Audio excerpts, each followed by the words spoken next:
Olá!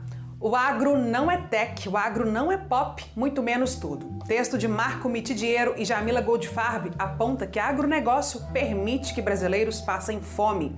Podcast Papo de Crente. Conheça a experiência de comunicação popular no Rio de Janeiro.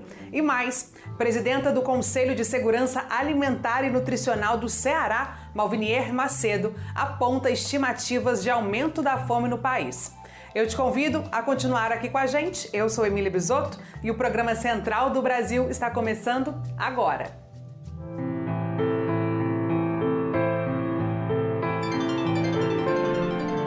Central do Brasil. O slogan de uma propaganda a favor do agronegócio no Brasil inspirou o título de um texto que pontua a ideia de que o agronegócio não é sustentável e tem deixado a população brasileira passar fome. O agro não é tech, o agro não é pop, muito menos tudo. É de autoria de Marco Mitidiero e Jamila Goldfarb. Mostra que o agronegócio não é base que sustenta a economia do país e muito menos o gerador de alimento para os brasileiros. O setor reforça uma distribuição injusta no que diz respeito à geração de emprego, geração de alimento e giro econômico. Marco Mitidiero, responsável pelo levantamento, comenta. Embarque imediato. O texto recém-publicado, O Agro Não é Tech, O Agro Não é Pop, muito menos tudo, de autoria de Marco Mitidiero e Jamila Goldfarb, tenta destrinchar por dados oficiais, dados econômicos, de que o agronegócio não é o sustentáculo, o motor da economia nacional. Para isso, os autores analisaram que, do ponto de vista do PIB, da produção de riqueza, o agronegócio não é o maior produtor de riqueza brasileira. Do ponto de vista de geração de emprego e de renda, o agronegócio dos diferentes setores da economia não é quem mais produz renda e emprego. Do ponto de vista da balança comercial, embora seja assegurada pela exportação dos produtos do agro e de matérias-primas minerais, uma análise aprofundada da balança comercial só nos mostra um caminho que a economia vem seguindo, que é o caminho da subalternidade, da reprimarização da economia. Dia 17 de outubro, celebramos o Dia Nacional de Luta pela Democratização da Comunicação. Data relevante para nos lembrar sobre a importância da comunicação, principalmente no período de tanta desinformação e mentiras disseminadas nas redes. Foi do desejo de fomentar uma comunicação transparente e direta que o projeto Papo de Crente surgiu. O podcast, criado e veiculado no Rio de Janeiro, é uma iniciativa da Frente dos Evangélicos pelo Estado de Direito e foi criado para ampliar temas que norteiam questões sociais atuais e que englobam a religiosidade. Apesar do nome, o programa vai muito além de pontuar questões meramente religiosas, mas tratar também sobre a pandemia, desmistificar as mentiras divulgadas sobre a Covid-19 e orientar os ouvintes a respeito da doença.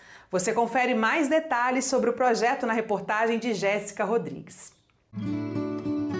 Trilhos do Brasil. Responsabilidade social, fé, compromisso com a informação. Expressões que descrevem o programa Papo de Crente.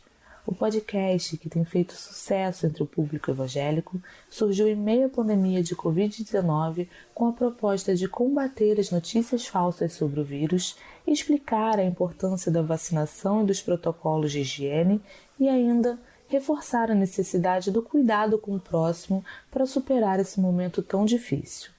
Nilza Valéria, coordenadora nacional da Frente de Evangélicos pelo Estado de Direito e produtora do podcast, conta um pouco sobre a iniciativa.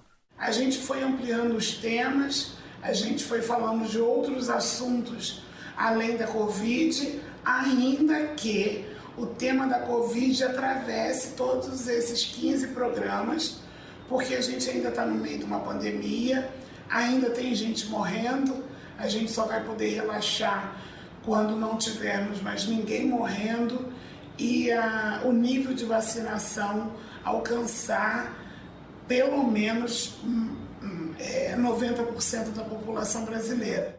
O podcast, que é uma iniciativa da Frente dos Evangélicos pelo Estado de Direito, conta também com conteúdos religiosos. É o que explica o secretário executivo da Frente dos Evangélicos pelo Estado de Direito e locutor do programa, Wesley Teixeira. É uma alegria para mim poder estar falando com os nossos irmãos e as nossas irmãs através das rádios, principalmente chegando em cada casa com uma informação de qualidade. A gente sabe que, infelizmente, nesses últimos períodos a gente viu muitas notícias falsas, muitas mentiras. Então é muito bom estar trazendo à luz da Bíblia e do Evangelho informação de qualidade para as pessoas e falando dos nossos sofrimentos que a gente passa nos dia a dia, nas angústias, e também trazendo esse consolo, trazendo soluções de problemas. É muito bom. O programa fala de temas atuais através de um ponto de vista bíblico e vai ao ar semanalmente no canal do Papo de Crente no Spotify e nas rádios Ultra, Harmonia e Rádio 93 FM. Em 2014, o Brasil deixava de fazer parte do Mapa da Fome da ONU. 7 anos depois, os brasileiros têm convivido com um cenário de crescente insegurança alimentar. Dados de um estudo nacional realizado pela Rede Brasileira de Pesquisa em Soberania e Segurança Alimentar e Nutricional apontaram que até os últimos meses de 2020, 19 milhões de brasileiros passaram fome e mais da metade dos domicílios no Brasil enfrentou algum grau de insegurança alimentar. A situação tem piorado a cada dia. Prova disso são as notícias de mercados vendendo ossos e pessoas pegando comida no lixo. Essa condição voltou a fazer parte do nosso cotidiano, não só por conta do avanço da pandemia, mas também por conta da retirada de políticas públicas que garantiam renda e alimento adequado a partir de programas sociais. Malvinier Macedo, presidenta do Conselho de Segurança Alimentar e Nutricional do Ceará, conversa agora com Afonso Bezerra sobre a volta da fome no país, a extinção de ações governamentais, característica do governo de Bolsonaro, que contribuiu para a piora desse quadro. Entrevista Central. Olá, a entrevista central de hoje recebe a presidenta do Conselho de Segurança Alimentar e Nutricional do Ceará, Malvinier Macedo. O nosso assunto é o avanço da fome no Brasil e a ausência de políticas públicas para garantir comida na mesa dos brasileiros. Bem-vinda, Malvinier. Olá, obrigada pelo convite. Esta semana, um vídeo em que um grupo de pessoas recolhia comida de dentro de um caminhão do lixo no Ceará repercutiu nacionalmente. Cenas como essa, infelizmente, têm se repetido. Qual a gravidade da situação de fome que atinge o Brasil hoje? A gravidade é algo assim que a gente já estava até desacostumado, pelos últimos anos em que a fome foi superada, não na sua totalidade, porque quando um país sai do mapa da fome, ainda é porque ele conseguiu que só 5% da população, que é muita coisa, esteja em situação de insegurança alimentar, Mas, nos últimos, desde 2016, que a fome começou, por várias razões, a se agravar, a aparecer e a voltar.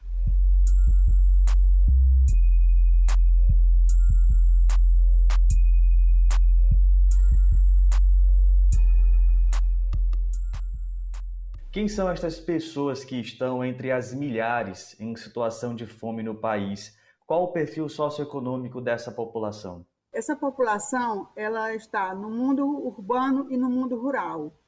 E nós podemos dizer que, por exemplo, no mundo urbano, muitas famílias sobreviviam em empregos informais, que com a pandemia também, isso as pessoas ficaram sem esse ganho cotidiano. Mas também a gente considera o desmonte de políticas sociais, de políticas públicas, a partir do fechamento Ministério do Desenvolvimento Agrário, que apoiava a agricultura familiar. Então, ao retirar apoio para a agricultura familiar, atinge programas que são fonte de renda para agricultores e agricultoras familiares, como o Programa de Aquisição de Alimentos, Programa Nacional da Alimentação Escolar. Isso aqui é a fórmula da sobrevivência para todo mundo que está aqui. Os coitados, igual eu, desempregada, só Deus na causa. Quais são as estimativas apresentadas hoje pelos estudos sobre o avanço ou não da fome nos próximos meses aqui no Brasil? As estimativas que nós temos, eu acho que é um agravamento por conta de que não podemos dizer, não há definição, não há apresentação de políticas para a reversão desse quadro. Então, aí já é um ponto que a gente não vê autoridades, não vê quem é de responsabilidade por executar políticas públicas, cuidar, mostrar, trazer, apresentar políticas públicas para a reversão desse quadro. Então, a gente sabe, se isso não tem uma política, isso vai continuar se agravando. Em 2019, o presidente Jair Bolsonaro assinou um decreto que extinguiu o Conselho Federal. Qual foi a consequência direta dessa decisão e como ela se relaciona com este aumento da fome? A extinção do Conselho Nacional, logo no primeiro dia de mandato do governo Bolsonaro, já nos anunciava como a situação da segurança alimentar iria ser encarada pelo atual governo. Quando se extingue um Conselho de Políticas Públicas, um Conselho de Direitos, você está extinguindo a possibilidade, é extinta a possibilidade da participação da sociedade, junto com representações do poder público, para definir políticas, para propor, para sugerir, para o gestor, como essa política pode ser feita de forma a ter públicos específicos ou aos públicos gerais.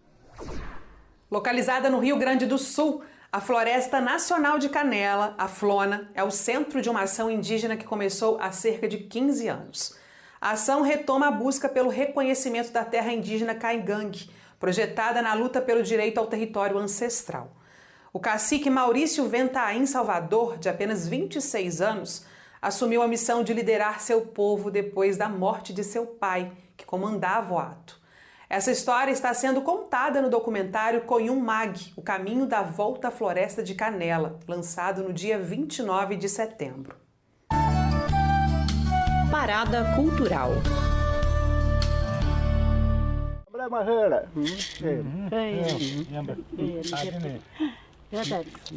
Nosso projeto que a gente vem fazendo é isso, né?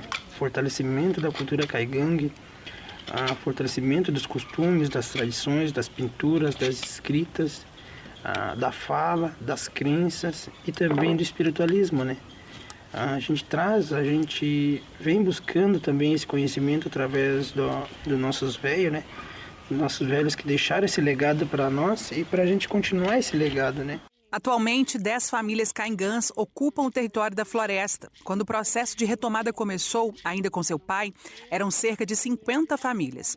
Com o tempo, muitas foram para outras aldeias e agora aguardam a garantia da posse da terra para voltar à Canela. Bom, e para assistir o documentário completo, basta acessar o canal do coletivo Catarse no YouTube e buscar por Conhum Mag, O Caminho da Volta à Floresta de Canela. O Programa Central do Brasil fica por aqui. Eu aproveito para te lembrar que também estamos nas plataformas de áudio. Para escutar esse ou outras edições do Central do Brasil, basta procurar por Programa Central do Brasil no campo de busca da plataforma. Aproveita para curtir e nos seguir também. Eu agradeço a sua companhia e te espero amanhã. Até lá. Tchau!